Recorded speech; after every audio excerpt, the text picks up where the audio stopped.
I'm doing a run of SoulSilver where 20% of the Pokemon have a chance to be shiny.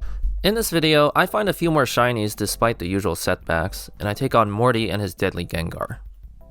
Last time, we survived a more bruising than usual battle against Whitney's deadly Miltank. We again bid farewell to some team members, so we're gonna need to try to catch a few more shinies. After beating Whitney, I tried to catch a Shiny Abra south of Goldenrod City. However, my inability to have any sort of trapping mechanism on my Pokemon meant that Abra got to teleport away with relative ease. Deciding this venture is probably better left for later, I go back to bum around Goldenrod some more. I decide the bug catching contest should be a nice place to get shinies. Maybe I'll get shiny Scyther or Pinsir. However, upon arriving at the bugs catching contest, I quickly find that I can only enter a single Pokemon. And because of the rules and mechanics of the shiny run, I need to have a male cute charm shiny ability Pokemon in my first position to find opposite gender shinies. That means I have to deal with this level 14 Cleffa. But hey, I gotta try. The attempt goes south very fast as I realize Cleffa cannot even outrun a basic Weedle. Nearly poisoned, we finally run away, but we stumble on until we get to a deadly Caterpie, who again, we cannot outrun. Caterpie puts us out of our misery with a bug bite. Interestingly, if you get KO'd during a debug contest, the contest will actually automatically end. I assume you get judged with 0 Pokemon, but I never got to find out because I just rage quit. After that fiasco, we're in desperate need of a quick win for shinies.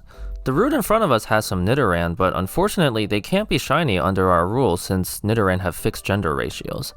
So, we go to Sudowoodo's hideout since we have the Squirt Bottle now.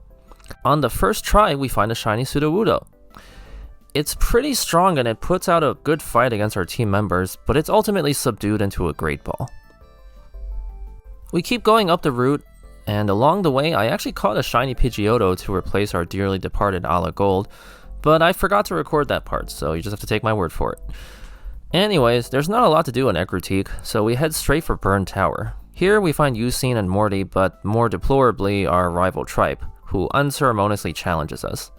Nobody on his team really gives me much trouble until he sends out his Bayleaf that knows Synthesis, who stalls us for nearly 15 minutes until we finally KO it. Down in the basement, we do see the legendary beasts, but sadly, they won't be affected by Q-Charm shinies. However, we do add to our shiny count with a shiny Magmar and also a shiny Coughing. To reach Morty, we have to go through his funhouse gym, which is mostly in the dark. After falling down a few times, I reach him and the fight is on. Now, if you recall from the last episode, we caught a shiny Aipom, so I taught Shadow Claw to it in the hopes of quick KOs. Aipom is immune to Ghost type because he's normal type. The fight starts off well enough as she KOs Ghastly, however, Haunter outspeeds us and puts us to sleep. After some wrangling and switching around, my Vulpix ultimately roars out Haunter to force in Gengar, and we switch to Aipom again. Now, we can't attack Gengar directly because of its ability, or rather its attack Sucker Punch, which is Dark type. So basically, I have to stall out all of Gengar's Sucker Punches, which is not too bad because there's only 5. After a few sand attacks, I succeed at this. Gengar finally goes down and we have just a few Haunters left. Jeez, just a few Haunters left? Isn't the fight over yet? Luckily, Geodude wipes the floor with them with a few quick rollouts. And that's it! Tune in next time where we head for the wide seas of Cyanwood.